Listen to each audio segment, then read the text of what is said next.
Il-miliet u fost l-aktar żminijiet impenjattivi fil-ċen tal-lukandi li għandna mxerdin madwar il-Gżejjer Maltin fejn-kokijiet u d-dulċiera jibdew jaħdmu fuq il-menu għal jum il-miliet u xi strutturi tal-ħelu bħala dekorazzjoni ma jaqsux ukoll. Il-lukanda Intercontinental f'San Ġiljan kienet miżawda attività lejlet il-miliet waqt żjara li saret mill-Ministru għat-Turiżmu Clayton Bartolo. It-tmexxija tal-lukanda spjegat ma' dan l-istazzjon li din is-sena it-tħejjiet tal-ikliet tal-miliet bdew minn ħafna qabel anke biex kollox isir skont mekkaniżmi stipulati mill-awtoritajiet tal-qasam tal-ospitalità.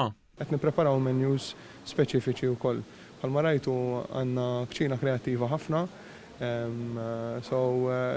dejjem nippruvaw noħolqu xi ħaġa innovattiva li tilqot lajn imma wkoll li tilqot l-aptit ta' dak li jkun. De Bono innota li minkejja kollox il-lukanda rat titjib fis-servizzi fl-aħħar żmien u issa tieħares il-qoddim li issa l-qasam jerġa' lura n-normalità.